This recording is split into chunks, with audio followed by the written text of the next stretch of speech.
guys! Welcome back ulit sa ating channel. Familiar ka ba sa halamang peace lily? Maraming mga kadahilanan upang mahalin ang mga panloob na halaman katulad na lamang ng mga lilis. Ang mga taong mahilig sa mga bulaklak ay may posibilidad na magkaroon ng isang indoor plants na namumulaklak sa kanilang bahay. Ang mga halaman na ito ay kamangha-mangha at kapag alam mo kung ano ang kanilang mga pangangailangan upang umunlad sa bahay, hindi kanila bibiguin. Ginawa na rin ang mga pag-aaral para sa karamihan sa mga halaman ng bahay na ito at ang kanilang mga kamangha-manghang benepisyo na siyang gagawa ng dahilan upang naisin mong magdagdag ng higit pa sa mga ito.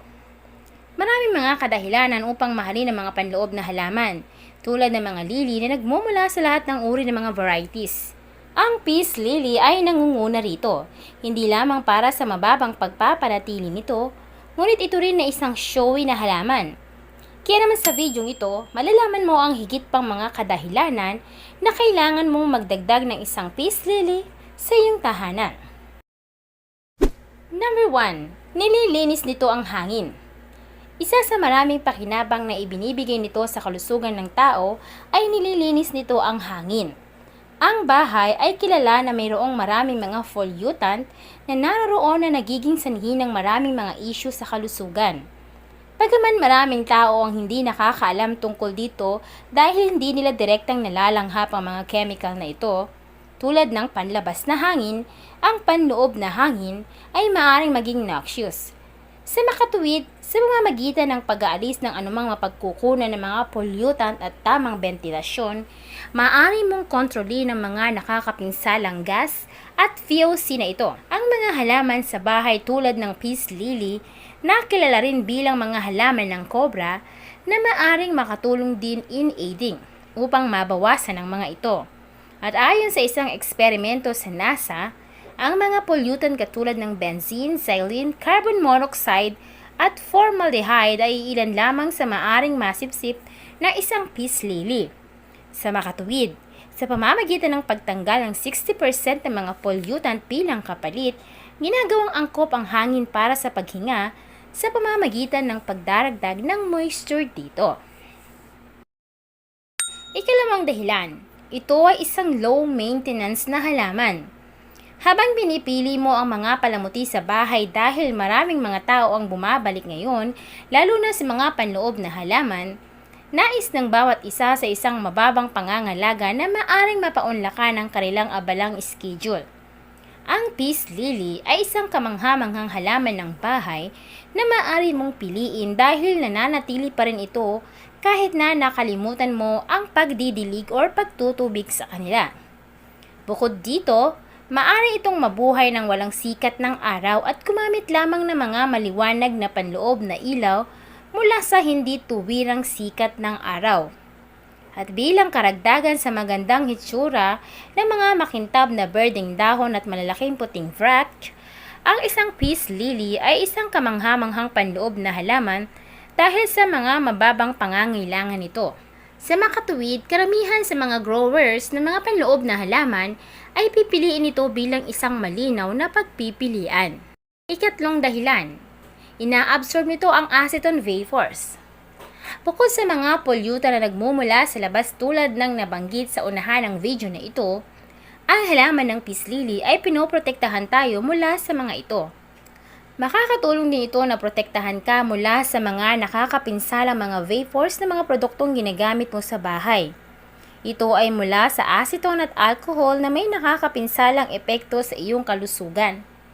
Ang mga varnish, pintura, rubbing alcohol, nail polish remover ay kabilang sa mga naglalaman ng acetone at alcohol. Kung mas nakakakuha ka ng pagkakalantad sa mga vapors na ito, maaari itong maging sanhi ng pananakit ng ulo, kakulangan ng coordination, mababang presyon ng dugo, pagkalason sa acetone at lethargy. Sa makatuwid, kapag mayroon ka isa sa mga peace lily sa iyong kapaligiran, makakatulong ito na mapanatili ang hangin sa bahay na free from vapors na siyang gagawa ng iyong bahay na healthy place. Ika-4, nagtataguyod ng mapayapang pagtulog. Sa mundo, halos lahat ay naghihirap mula sa hindi pagkakatulog at mahinang pagtulog. Ang mga panloob na halaman ay nagbibigay ng isang kamanghamanghang benepisyo na nagtataguyod ng mapayapa na pagtulog. Para sa kadahilanang ito ay isang kamanghamanghang halaman para sa iyong silid tulugan at ito ay isang maganda sa paningin din. Nakakatulong itong i-filter o salain ng panloob na hangin. Dagdagan ang mga antas ng humidity na tumutulong sa iyong paghinga ng mas mahusay. Dagdag pa rito, nakakatulong din ito sa mahusay na pagtulog dahil sinisipsip nito ang mga airborne mold spores na karaniwang mga allergens. Bilang karagdagan, ang kagandahan ng mga halaman na ito ay kilala upang magdala ng katahimikan sa pamamagitan ng pagpapagaan ng damdamin ng stress sa isip at katawan. Ito ang pinakamahusay na halaman sa silid tulugan ayon sa Feng Shui dahil nagdadala ito ng positibong enerhiya at mapayapang ugnay sa silid. Ikalimang dahilan, perpekto upang mapaganda ang mga home decor. Kahit na hindi ka pamilyar sa maraming mga benepisyo sa kalusugan ng panloob na mga halaman, idagdag ito sa iyong space para sa kagandahan na idinadagdag nito sa isang silid. Ito ay isang perpektong pagsasama sa palamuti sa bahay. Ang kaakit-akit na kagandahan ng curved rock na puting bulaklak at ang birding dahon nito ay isang tanawin na nag-stand out sa silid. Pumili ng isang pandekorasyon na paso upang itanim ito at gawing kaakit-akit at sopistikado ang iyong palamuti sa bahay sa lahat ng paraan. Ang mga pandekorasyon na paso ay nagpapabuti sa kagandahan ng halaman na ito. Ilagay ang mga ito sa iyong lamesa, sa estante o sa isang sulok, depende sa space sa iyong bahay. Ika-6, pinipigilan ang pagbuo ng mga amag. Dahil sa mataas na moisture na nilalaman ng mga washroom, banyo at kusina, posibleng magkaroon ng pagbuo ng mga amag. Makikita ito sa tile grout at mga kortina sa banyo bukod sa iba pang mga lugar. Ang pagkakaroon ng isang peace lily sa naturang kapaligiran ay hindi lamang umunlad, ngunit may iwasan nito ang karagdagang pagbuo ng amag sa pamamagitan ng pagsipsip ng labis na kahalumigmigan mula sa mga nakapalibot. Sa kalaunan, dahil dito, ang kahalumigmigan sa mga dingding at mga kortina ay nagbabawas at pinipigilan ang paglaki ng mga spores ng amag. At ang panghuli, tinatanggal ang mga spores ng amag sa hangin. Bilang karagdagan sa pagtatanggal ng amag na naroroon sa mga silid na may mataas na kahalumigmigan, ang peace lily ay tumutulong sa pagtanggal ng mga spores ng amag sa hangin. Ito ay kapaki-pakinabang, lalo na sa mga taong sensitibo sa mga spores na amag na ito.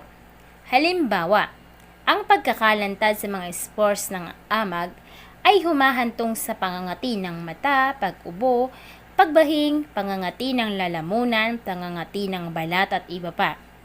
Ang mga may hika, ang talamak na may sakit sa baga ay may malubhang sintomas na may pagkakalantad sa amag na ito. Sa kaputihang palad, kung mayroon kang isang peace lily, nakakatulong ito na mabawasan ang mga spores ng amag sa hangin sa pamamagitan ng pagtanggal sa kanila. So sa kabuuan, ang liryo ng kapayapaan ay isang mahusay na halaman na bulaklak sa gitna ng pamilya ng mga liryo or lily. Maliban sa mga dahilan sa itaas na magkaroon ito sa iyong tahanan, ginagamit din ito ng mga tao bilang halamang ornamental para sa opisina din. Naniniwala silang nagdudulot ito ng magandang kapalaran, kapayapaan, pag-asa at kasaganaan na hinahanap ng lahat.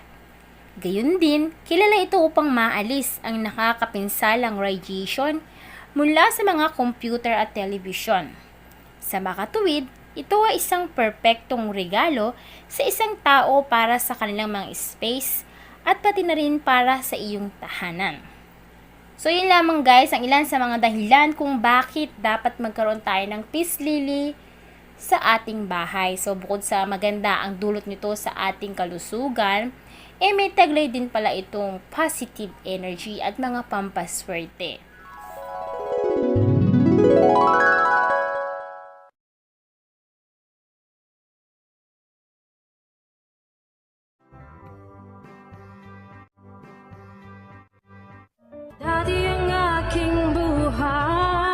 ay kulang sa sigla.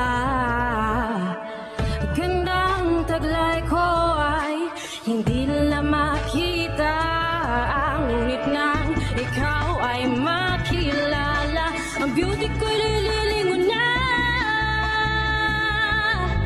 So pick and pack, shop till you drop, sa easy shop, gagandang buhay. Pick and pack, shop till you drop, sa easy shop, mundong magiging makulay. Pick and pack, shop till you drop, sa easy shop, gaganda ang buhay. Pick and pack, shop till you drop, sa easy shop, mundong magiging makulay.